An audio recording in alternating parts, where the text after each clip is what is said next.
Sadhu, sadhu, sadhu.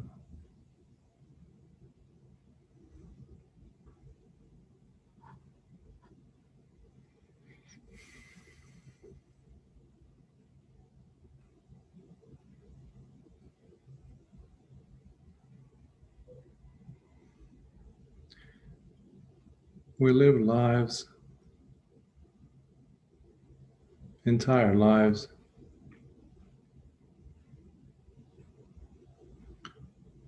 while being engaged in a constant state of battle, fighting against this or that,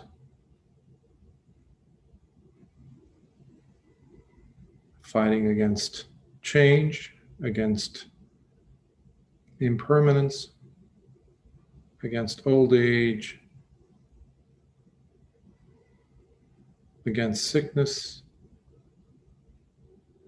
as we try to hold on to this or that part of our sense of identity, reality, whatever you want to call it.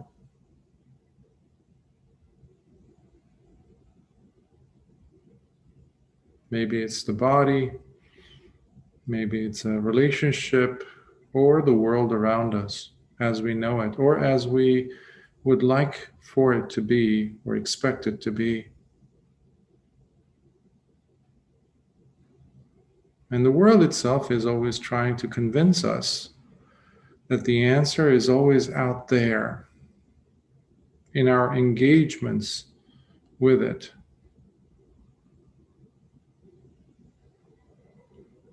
It keeps on promising us that the solution is out there. Come, it says. The answer is here. Come, come. It's here in this relationship. It's here in you achieving this, attaining this. And it will be the state of permanence.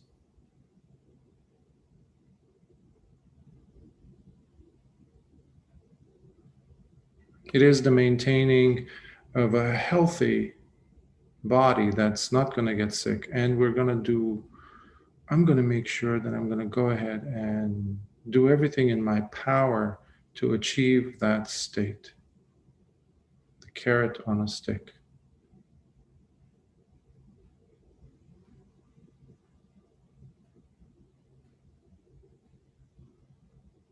The world says, come. The answer is right here. I'll give you all your answers. Just come here to me, away from yourself.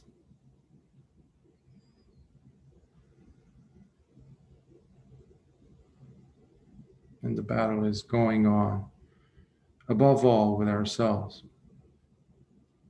But none of these things will ever do.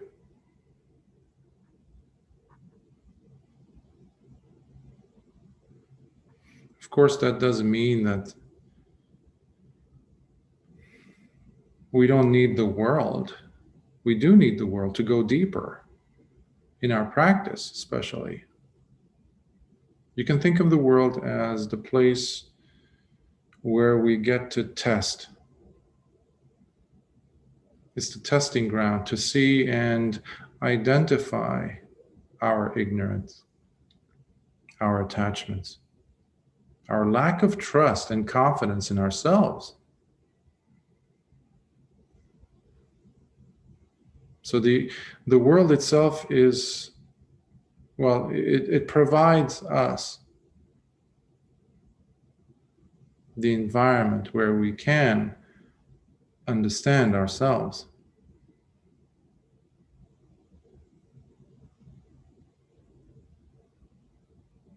We need the different aspects of the world to understand our attachments to these things, to the body, to these ever-changing sense of identity.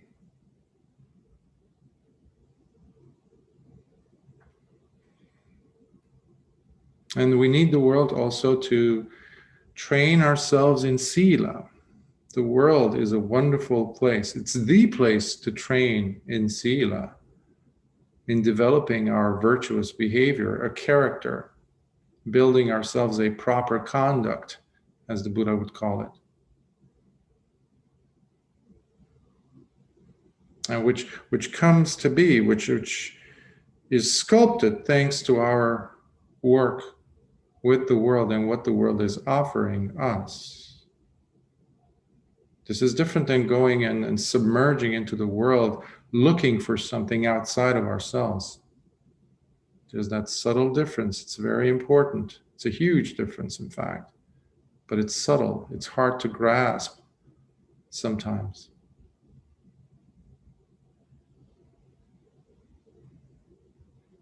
So the Dhamma is not against the world.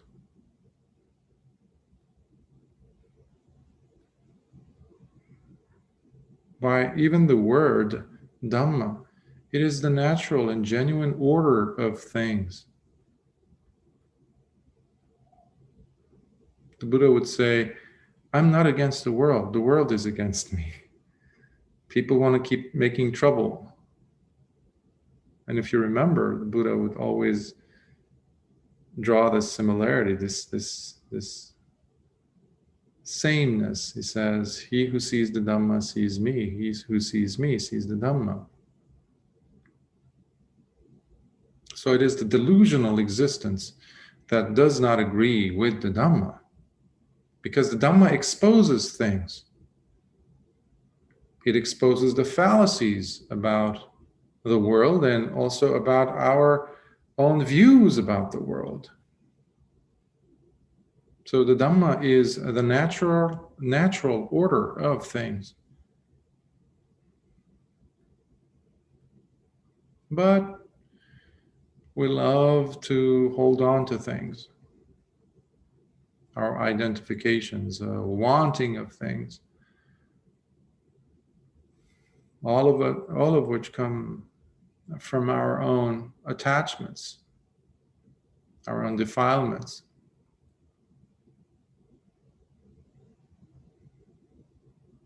Each of us in our own capacities,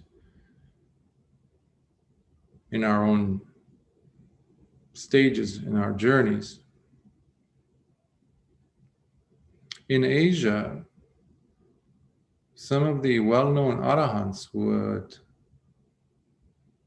look at their students who have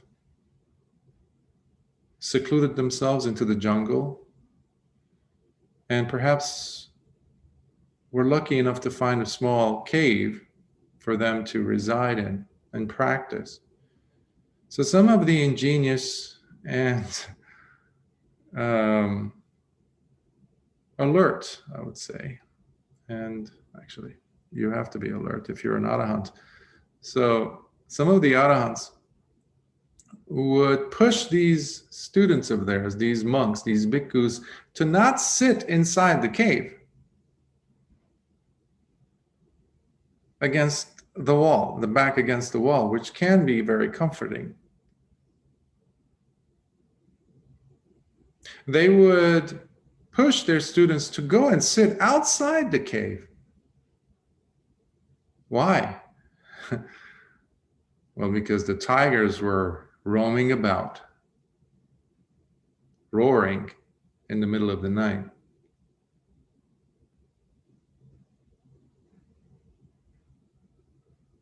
Imagine, just try to imagine that. They were trying to inculcate the sense of courage within them, because it's very easy for us to become stagnant, stuck in our practice, in our process of discovery or unveiling. So that's where the teacher is indispensable, whether the teacher is Lord Buddha through the suttas or actual physical living being teachers. So the world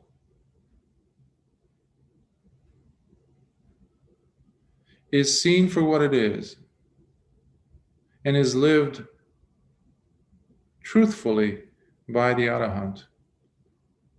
So the Arahant does not stop living after awakening. They're still living in the world.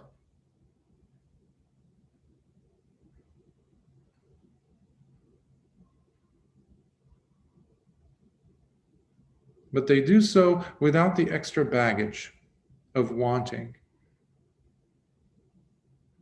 or upadana, which is the clinging, the grasping aspect of things. They don't grasp. Even the love or the desire for awakening or the desire for more Dhamma, to understand more Dhamma, even that can be turned into clinging. And that's one of the last lessons from what we see in the suttas, in the lives of the Arahants, where they had to finally get to see that fine, subtle, but very present attachment. So the Arahant no longer has the thirst for something more out there in the world for me to go and grab, to hold on to keep this body alive, to keep it safe, because they've become the embodiment of courage in the world. And that's why they are included as part of the triple gem, the three refuges. When we talk about the Sangha, it's actually, the way I understand it, it is the community of enlightened beings, any of the four stages collectively actually put together. The Arahant, the Anagami, the once returner, and the one who has entered the stream. That is the Mahasangha, the great Sangha.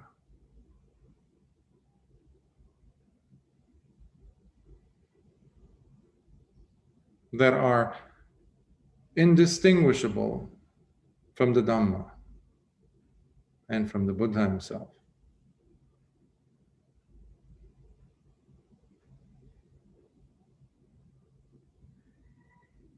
So let us investigate our relationship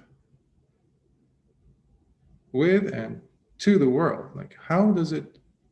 And what are the attachments I have towards it? Are there any attachments that I might be experiencing or that I keep holding on to? And of course, attachments they do require us to maintain them on a continuous basis, on a daily basis, which means that we have come up with a plethora, a variety of explanations to justify these attachments, which can easily turn into beliefs, wrong view. That's what the Buddha is talking about, miccāditthi or ditthi. They have turned themselves into convictions, beliefs, belief systems, inner narratives as to why I need to hold on to this. And that's where we can find my reference to delusional, the delusional aspect of adhering to the world, that's where the answers are going to be. The Buddha called that avidya, the absence of wisdom. So revisiting our own narratives, our own justifications for our attachments is crucial for the development in this practice. And again, this practice, this path is all based on wisdom, understanding, which is continuous. It's not a one-time thing that happens in the past and that's it, we're good to go. No. The Arahants are always discovered, and they are fully enlightened, awakened. but they're always discovering some different nuances of things that they hadn't seen before.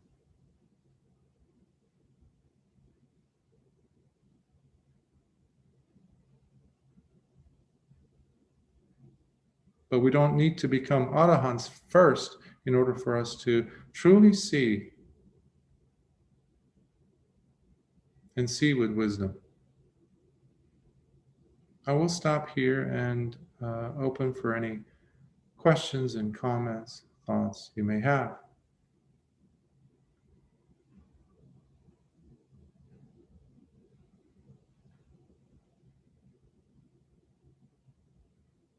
And please, whenever you're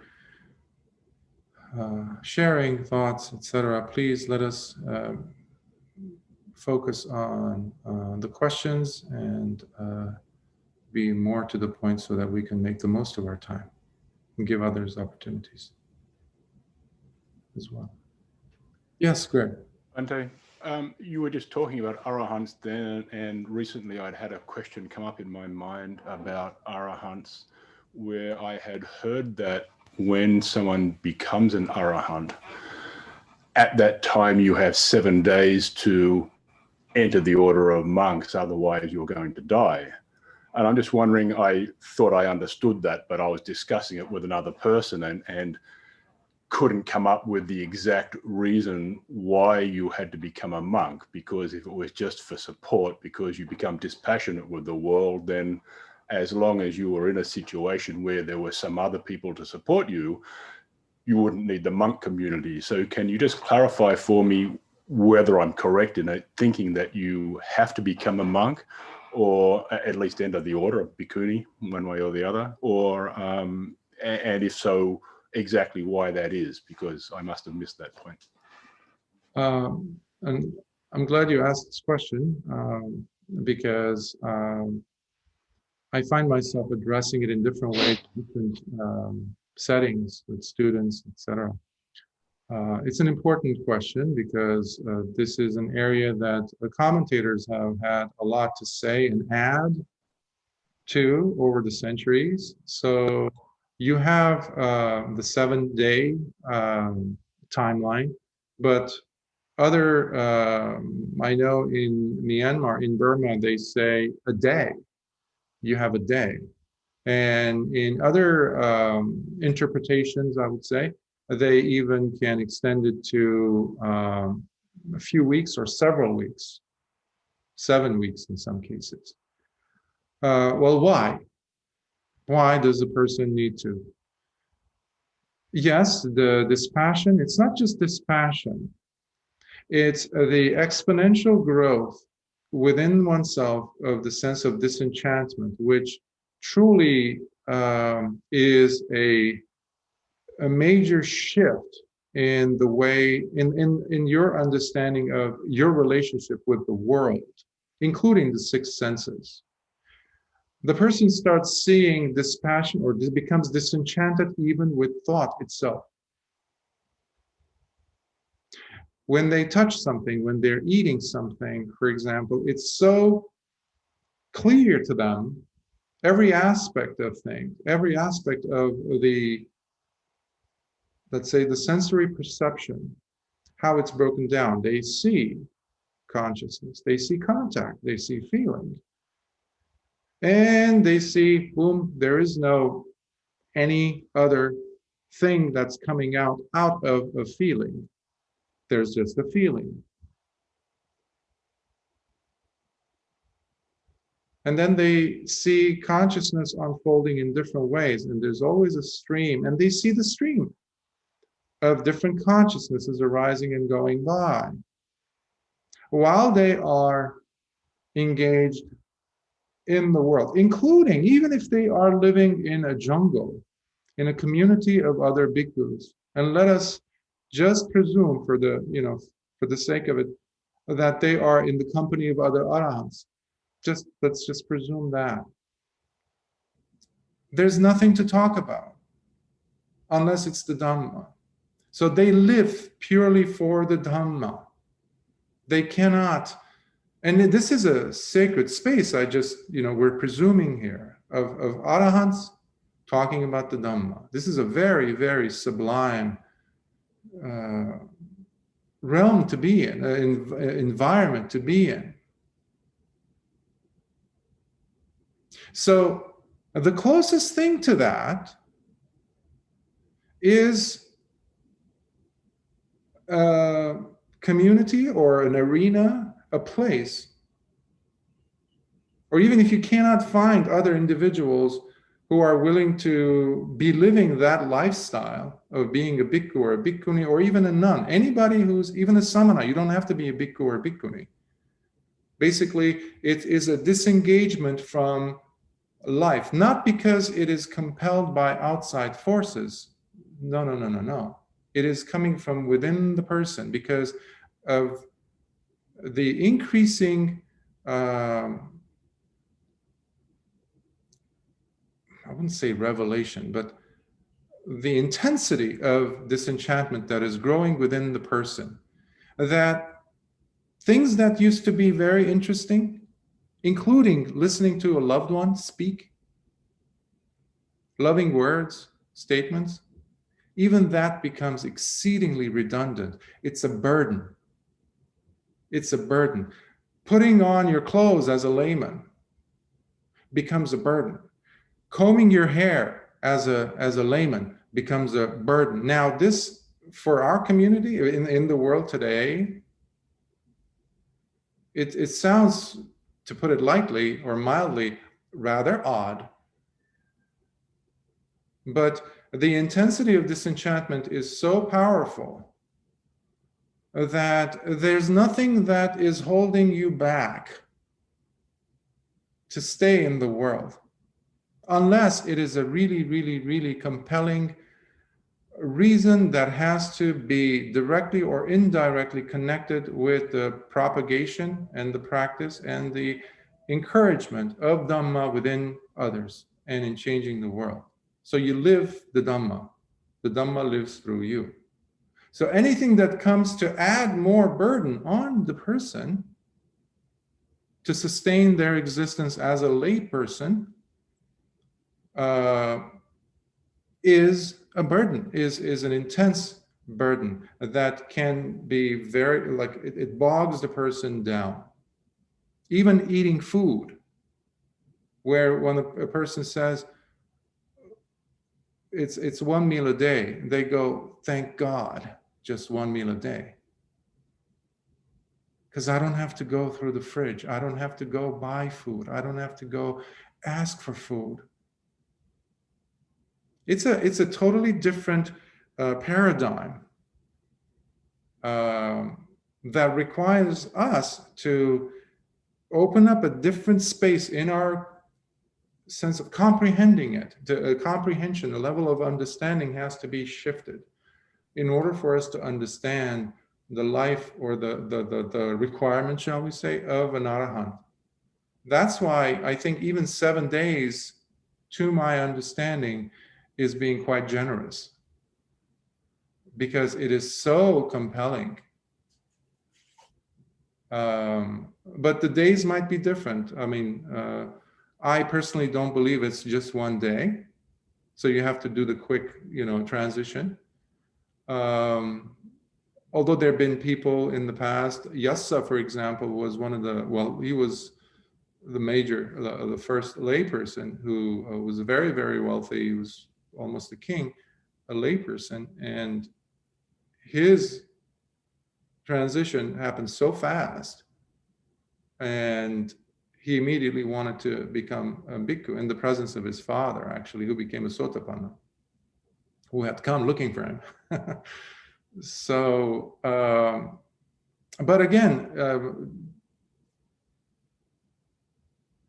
it has to do with the intentionality of the person. How far are they willing to go?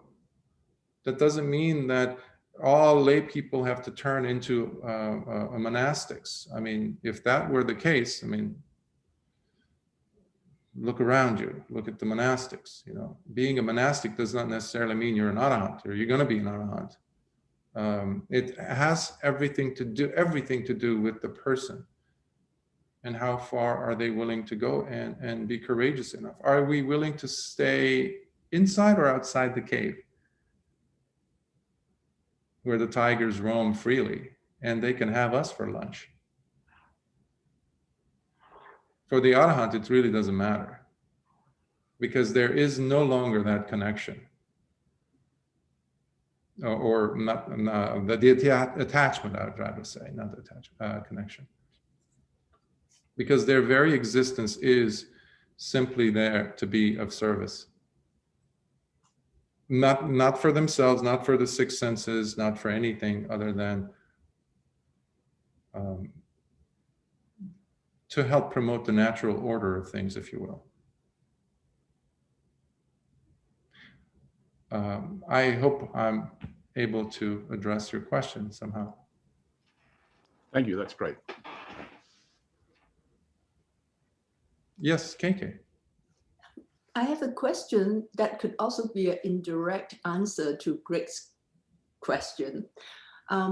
Because I feel that as a lay woman, it is really hard to separate attachment from duty, responsibility.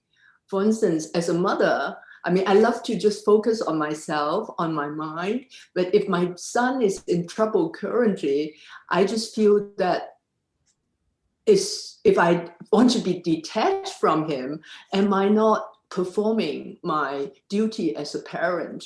So I wonder, so I definitely see your point that, you know, it's really hard for a lay person to completely go on the eightfold path. But how do you then advise a lay person to do when there's such a fine line between attachment and duty and responsibility?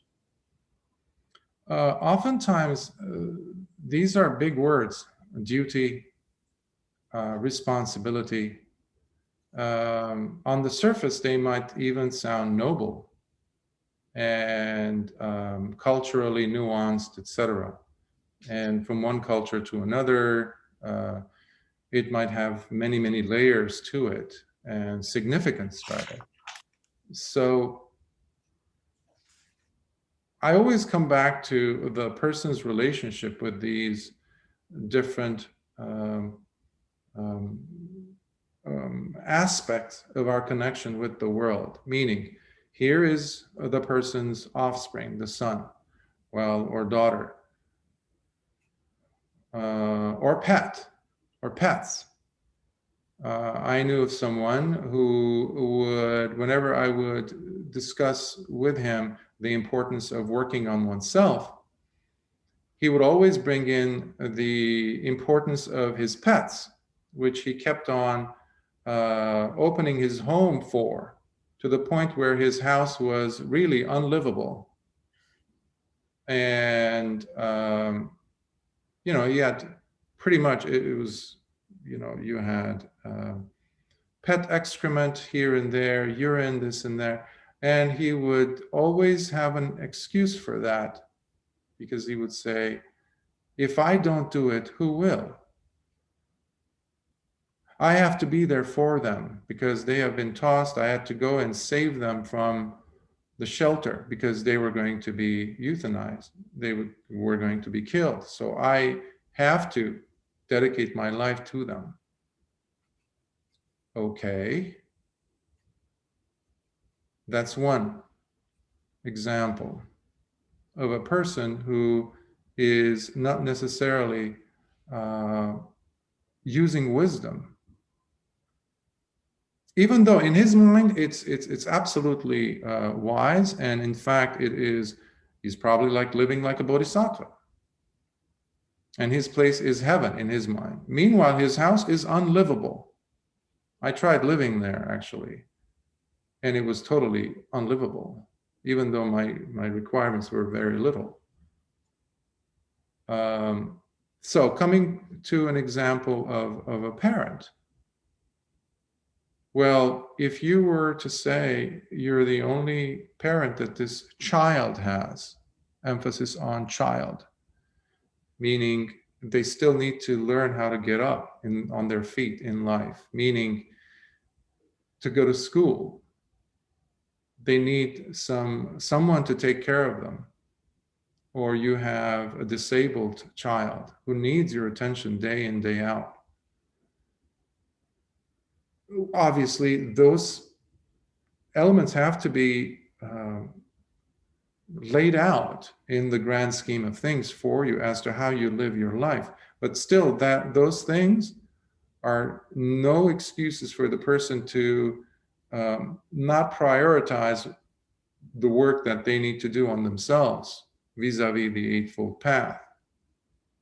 Now, when you talk about a parent who is a parent of an adult,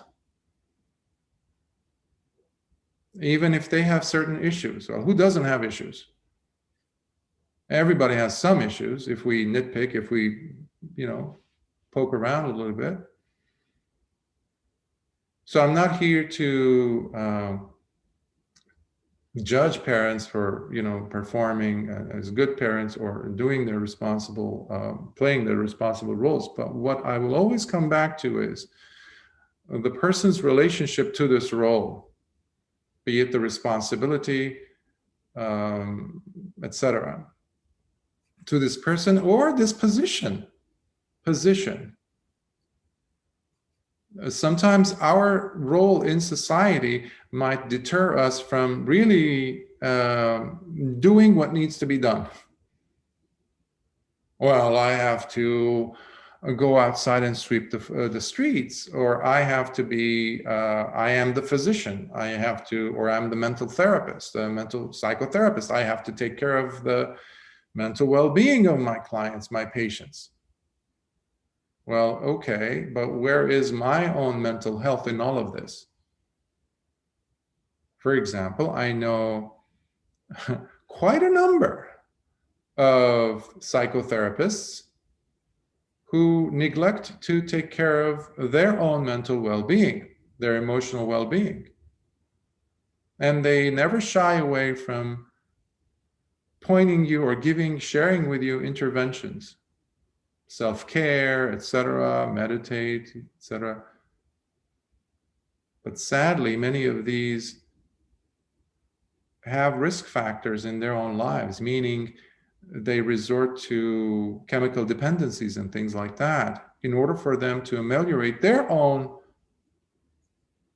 mental health, or lack of in this case. So my encouragement is not to fool ourselves with these lofty titles,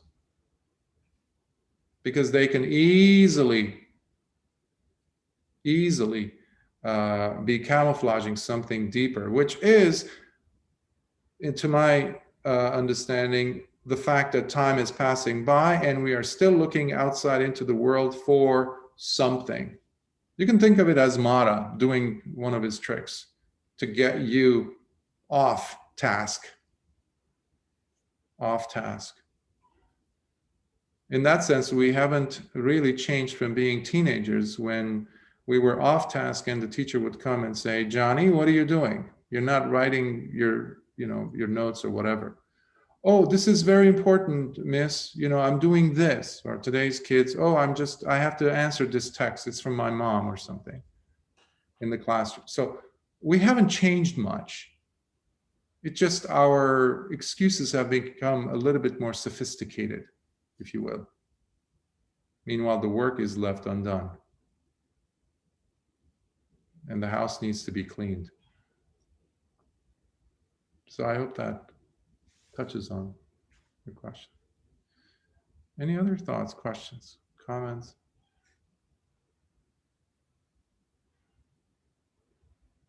Yes. Upatissa and then Greg? Yes.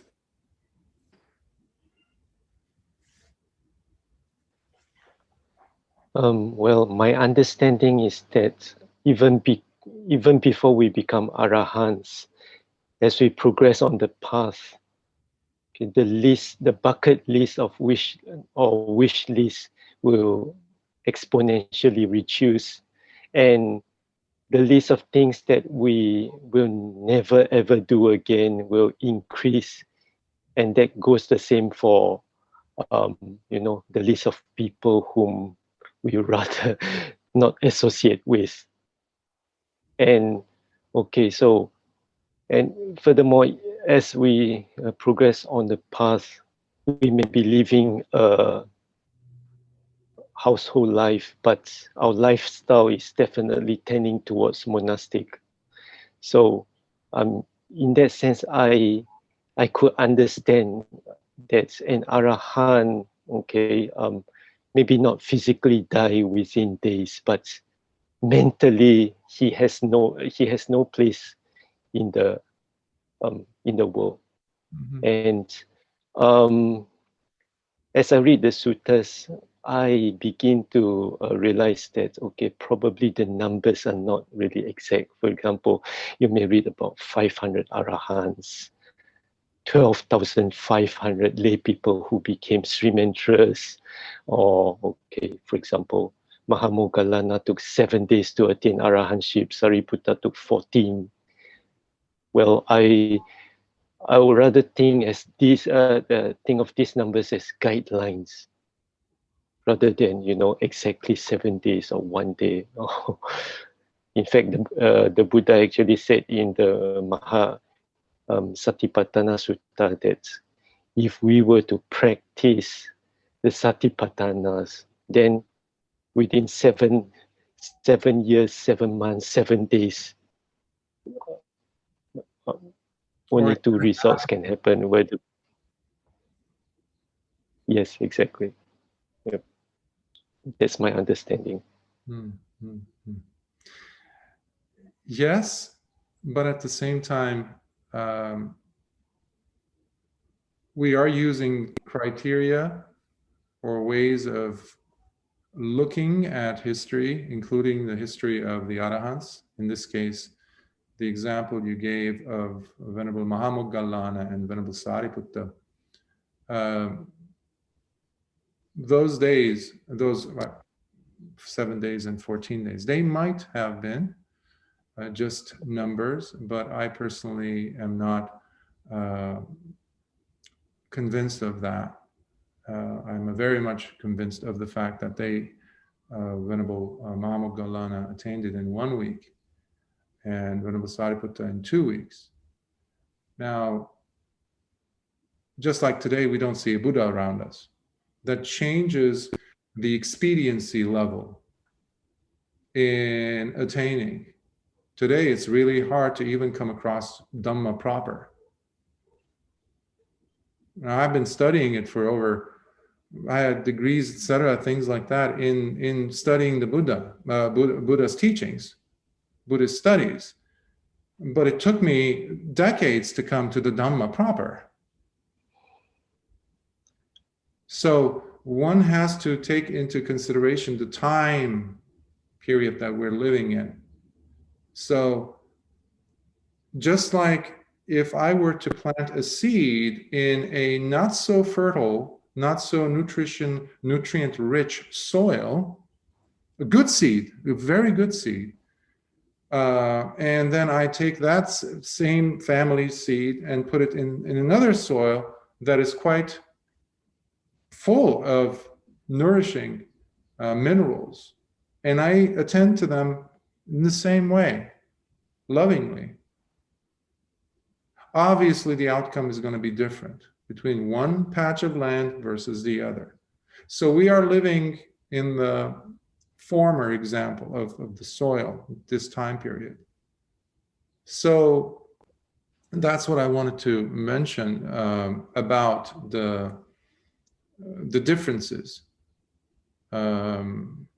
in the level of expediency, I would say, when it comes to attaining. However, what you were saying in regards to a layperson, I love the example about the bucket, and it's being reduced. There's a hole, and as if somebody drilled a hole and at the bottom, and it starts to leak out in a positive way this time, all those unnecessary, unwholesome elements from one's life. I was mentioning this to another student recently as to how the collection of friends or acquaintances that they associated with for quite some time suddenly feels very suffocating because of their views, their wrong understanding, and the differences of opinion and understanding about life and the peacefulness, which she has now, they don't. So now it becomes a chore. It becomes a truly tough time for her to even sit there amongst them, digitally or physically, and feel okay. So obviously, the collection, Kalyanamitas come in, right? And the Kalyanamitas and the negative influences, meaning previous acquaintances who are not on that vibrating, shall we say, using that term, on the same level as a Kalyanamita, they cannot coexist. One has to go. If the person is going to live a normal, like mentally relaxed, unagitated mind, in a mind like that. Because these other outside factors are going to come in and intrude upon the peace and the progress that's being made. In the context of mental health, when I would treat someone, I would give the example of having a delicious, healthy apple or strawberry, ripe, delicious to eat, and you put it in a box of other strawberries that are all dented or gone bad, and you cover it up for a day or two.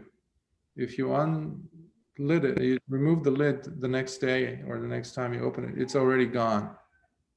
It has joined the party, in a sense, of craziness. And that's why these retreats are essential, and especially the ones that you do on yourselves, when you have the consistency to make it a daily practice. That's essential to keep your sanity in today's world. People had more opportunities at the time of the Buddha to sit and meditate. Now we don't have the opportunities, but the necessity is far greater, it seems, just to maintain some sanity in our lives. Thank you for sharing those thoughts, Upatissa. I appreciate it. Greg, you had something to add or say earlier. Along similar lines, you posted recently a video about misrepresenting the Buddha's teaching. Mm. And about 27 minutes into that, you said, talking about sotapannas, the eye of Dhamma will open up and we will know that there is no lower rebirth for us. Mm-hmm. And that similar reminds me of the lion's roar. He understands thus, birth is destroyed, the holy life has been lived, what had to be done has been done, there is no more coming to any state of being. So both of those, the sotapanna and the lion's roar, I guess for the Arahant, says similarly, the eye of Dhamma will open up and we will understand. So my question is, what is it we understand? What am I going to know when this happens? You'll know it when you experience it. But what will I know? That you've passed the point of no return. I know you're fishing for something that you can tangibly hold on to and understand and logically, intellectually process and frame it somewhere and look at it and say, okay, this is what's waiting for me. I'm looking for a goal. What can I work towards? To say the very least, by using so many words, that sense of confusion as to what is Dhamma, what is not Dhamma, you are done with. There's no more confusion. There's no way anyone can come to you with all their PhDs in Buddhist studies, for example,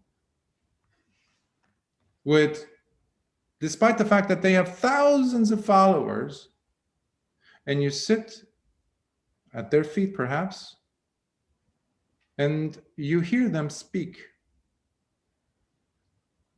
If they were to say something that is not in accordance with the Dhamma, you will know. You will know. And you might not be intellectually able to prove to them why it isn't as they say. That's beside the point. That's totally irrelevant as far as you and the authenticity of your experience is concerned. That certitude never existed prior to the person. That's why we say eye of Dhamma. Eye of Dhamma is the thing that the Buddha always wanted his students to, at the very least, to reach that stage. Because once you reach there, there's no way that you can be dissuaded, swerved, misled by anyone or anything that is not Dhamma. That removes you immediately. And then we go back to the suttas for this. And actually, one of the suttas that I want to be exploring with you in the coming weeks, it will be the Ratana Sutta. And the Buddha talks about this beautifully in it, very short, succinctly, but it's there along with other suttas, where immediately the person no longer is ever going to be subjected to the lower rebirths. Why? Because wrong view is out as far as what is Dhamma, what is not. Wrong view, we cannot belittle its importance, its impact rather, in making a person become sidetracked. Despite all the bells and whistles, on the outside, on the surface, you look and look at this person. Obviously, he is a teacher. Look how many books he's written or she's written. So obviously, they must be the genuine article. Now, a sotapanna will immediately identify if they're not. So, obviously, there are the three fetters or sangyojanas that drop in the case of the sotapanna. This adherence to personality, this identification of me being this person. The second one is the skeptical doubt. You know, when you're going from one teacher to the next over the course of your spiritual journey, you will go, well, I don't know. It's like, I don't know. I mean, I like the person. I like this. I like what he said, but I don't know. There's that subtle I don't know somewhere hovering. That's gone. And what a relief that is. What a relief. You can breathe for once.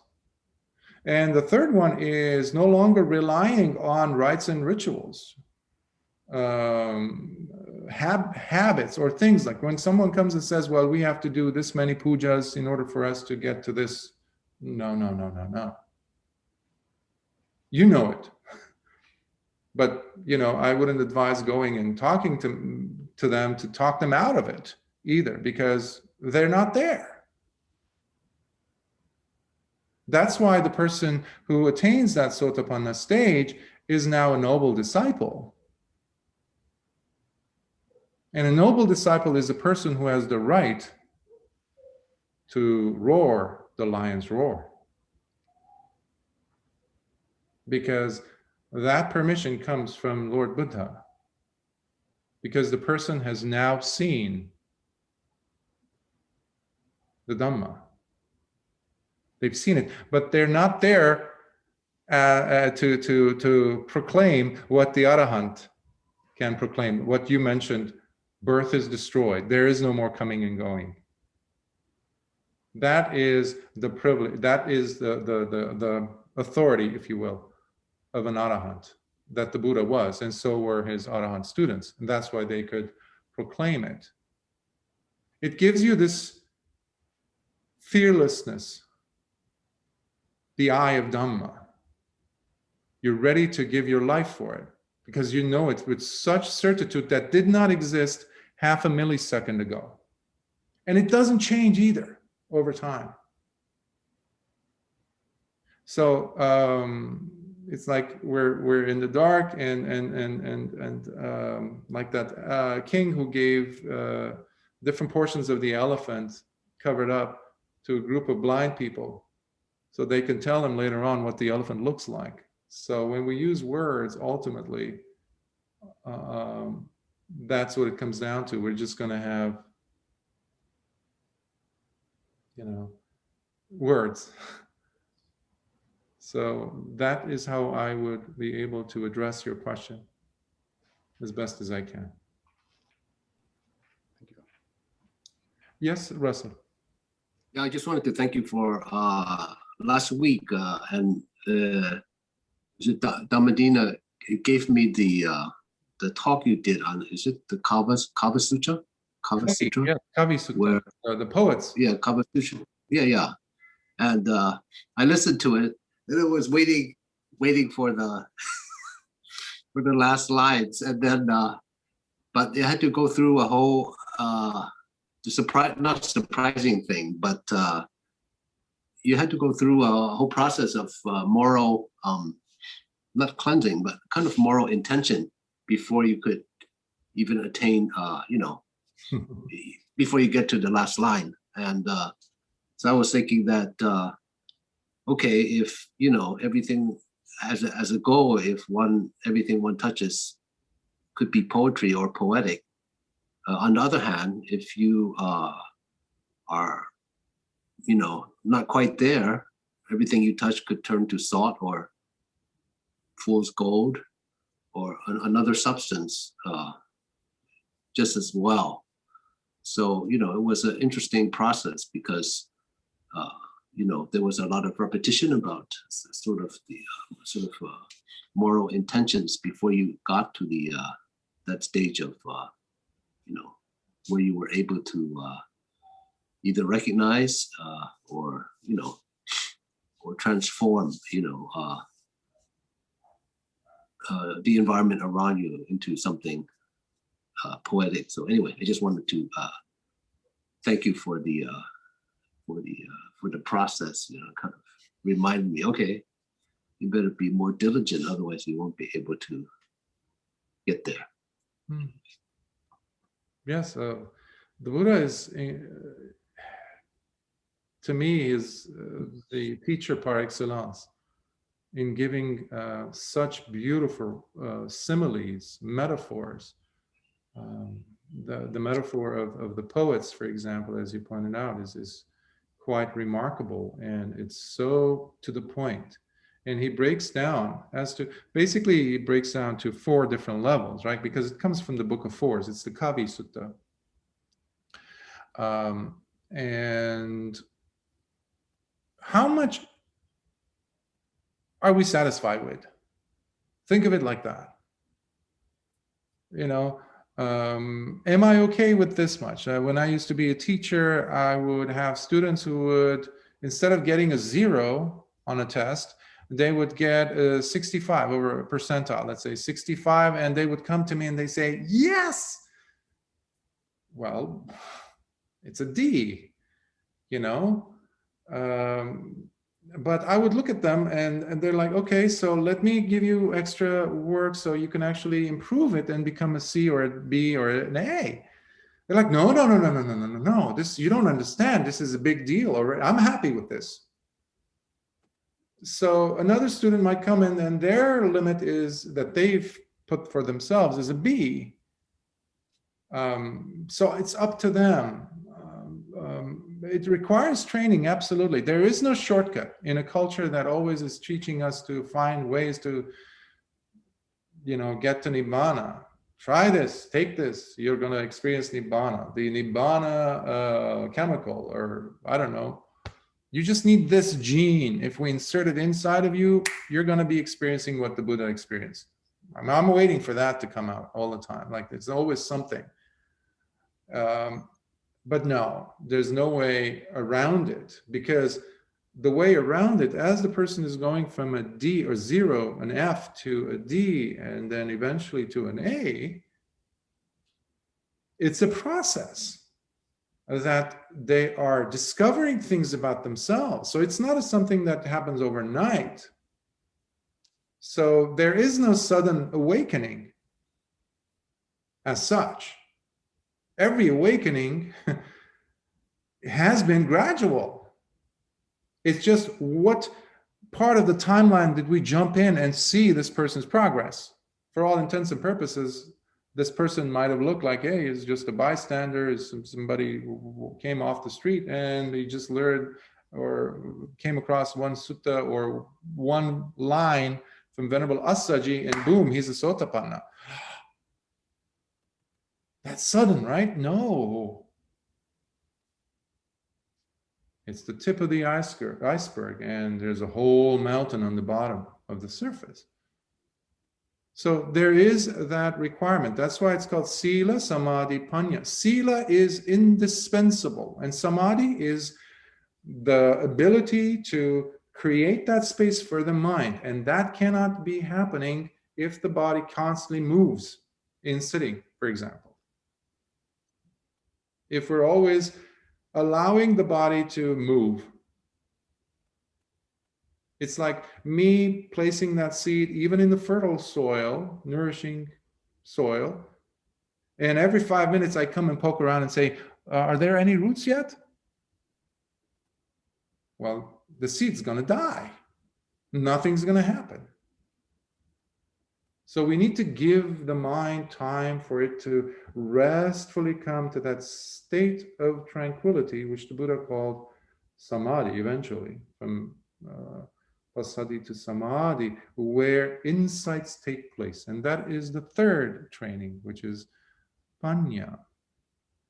Sila, samādhi, paññā. You follow this recipe, you will have success. And that is the guarantee that the Buddha gave, as evidenced by the fact that if we do not change anything about the Eightfold Path, anything about the teachings, and keep it the way it is, at the very least, the person is going to become a Sotapanna. And see, the proof is in the pudding. So it's a pretty gutsy statement that the Buddha makes, but one that actually is stuck for 26 centuries almost.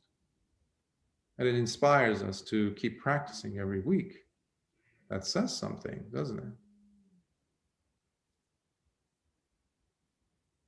So, as practitioners, we are also explorers, courageous. No, I think what you just said about the, having students with different grades, it really hits home, because a couple of days ago, a woman on my street, one of my neighbors, got a vaccine, and then she was shouting to everybody, I'm a vaccinated woman. And she was very happy and all this type of thing. And then this whole discussion of the efficacy of different vaccines. And the latest one, Johnson & Johnson, is supposed to be like whatever, 65% or whatever percent. And then people are feeling, have these big discussions about, efficiency and so forth. But then what's kind of lost is that you still have to practice no matter what. I mean, you still have to practice whether you did not get the vaccine, you got one vaccine, you got one brand or another, but you still have to practice in order to, not only for yourself, but for the other person in your community. But that's kind of lost. I mean, people are, okay, I'm going to get jabbed, and I'm a vaccinated woman or a vaccinated man, and that's it. But what happened to the practice? So, I mean, what you just said about the, and so the numbers, the amount of efficacy is a little bit not false, but it's a little bit of a delusion, because no matter what percentage, if you don't practice, then, you know, I think it's just not going to be a good consequence. So anyway, it just sort of kind of blew my mind that, you know, even something as old as the, you know, as the Buddhist ideas could have, you know, could be right on point, even, you know, around these type of current issues. You know. Whether vaccinated or not, the person's going to be dead. Yeah. Okay. Eventually. The vaccine is not going to save them from death or old age. I'm going to die. She's going to die. Every one of us is going to die. How much am I actually practicing, putting practice and making that practice a priority in my life so that I can reduce the attachment to this body or whatever attachment it might be? But one thing's for sure, it ain't good. It's not something to, well, it's not going to reduce my ignorance at the very least. I could be in a very, very healthy, there's a lot of idiots who walk around in healthy, pure, like, you know, no disease infested bodies.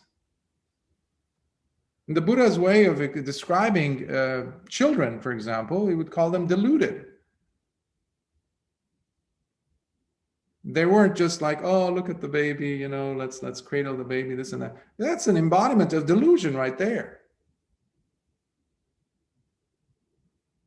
And it's also at the same time healthy,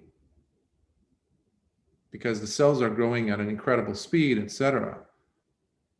They're still far off in presuming that this child is going to have a long life. But ultimately, we're going to die. So what is it that should become the priority for the person if their goal is something truly, tangibly life-changing? Is it a relationship? Is it wealth? Is it control of other people, of resources? Is it outliving everyone? But ultimately, we're going to get to the same finish line. So the Buddha's encouragement is always about, okay, what did you do meanwhile to get yourself out of this wheel? Because you're going to come back. And we don't know if you're going to be coming back as a biped called a human with a healthy brain, healthy liver, healthy kidneys, having healthy eyes that work in a healthy family.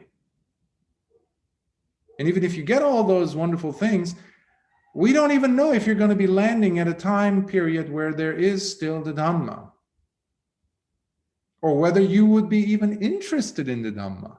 Aha. But now you are. Now you're here. Now you're listening to the suttas. You're listening. You're practicing. Let us not waste that. That is the encouragement of the Buddha. That's why you would almost see him like do his very best to get this person to become a noble disciple. And he would start from wherever they are at. And he would go miles, sometimes hundreds of miles, to get to this one particular person who was just really at the cusp of becoming a noble disciple. He would try so hard to at least get one person off the wheel of samsara, because the next life he might be, or she, or whatever, might become reborn into hell or butchered as a human, as an animal, as a ghost. These things do exist. And he has given so many examples. And I've mentioned a few times in previous years how if the practice of the person goes deep enough, they can also attest to this themselves. They can really make a determination once they have reached a certain level of jhana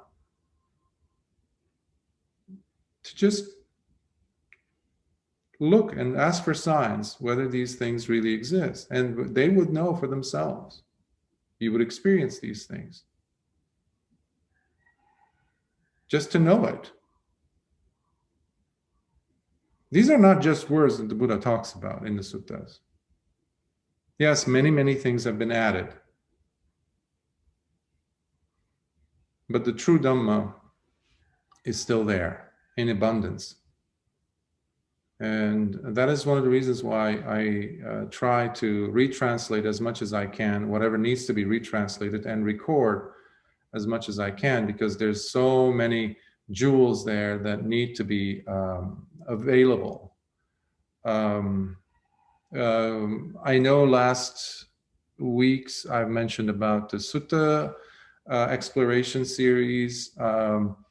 I have been working diligently during this past week or so to come up with a list.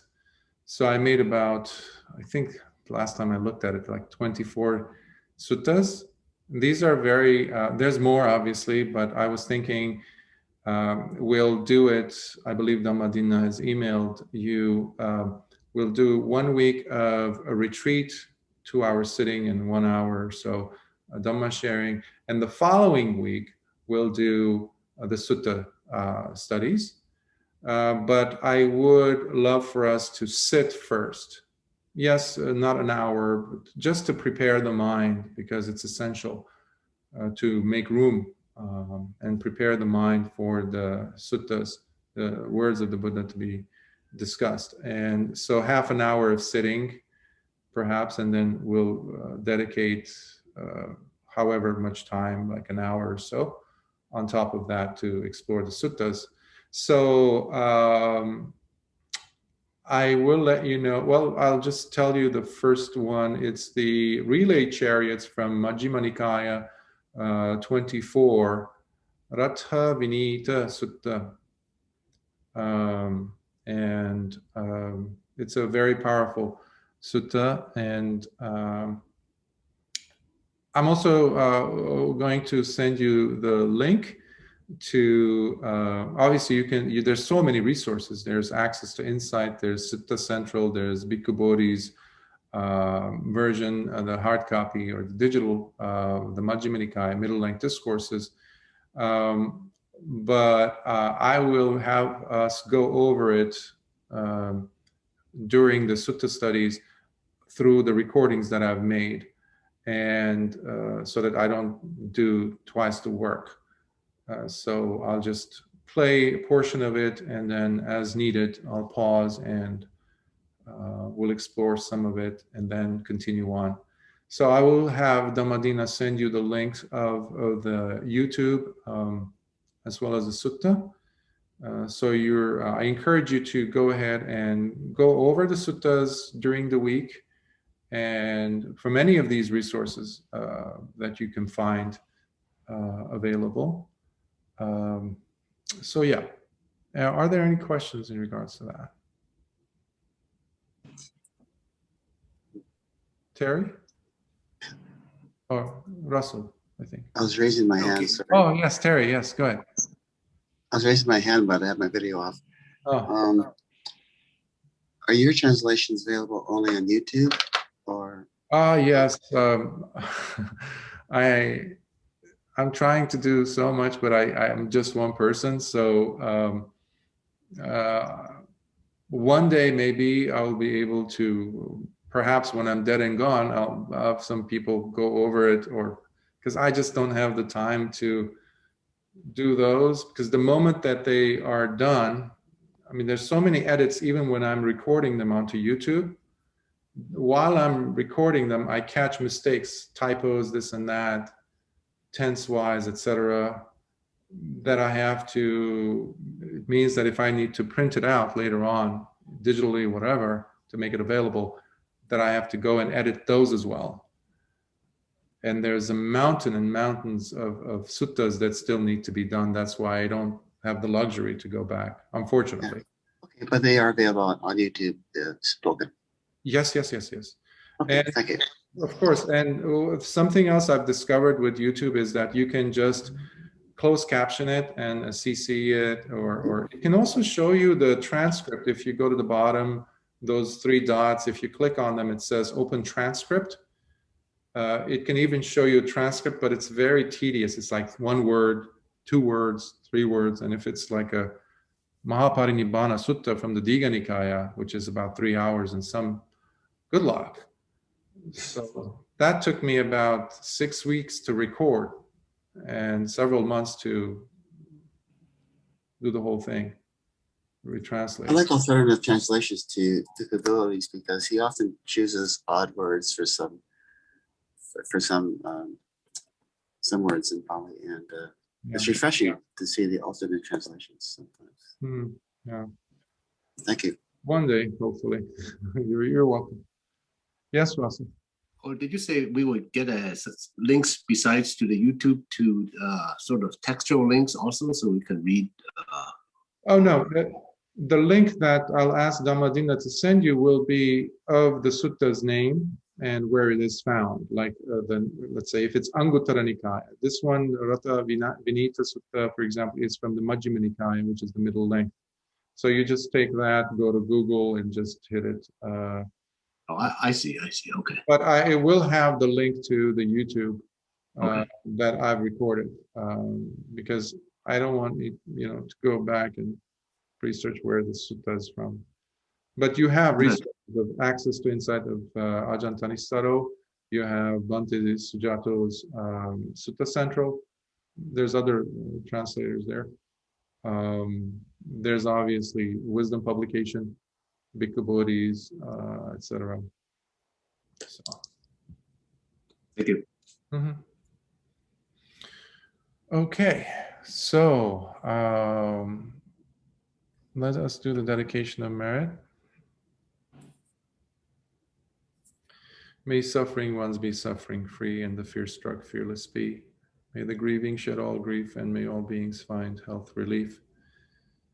May all beings share in these merits that we have thus acquired for the achievement of all kinds of wholesome happiness and well-being.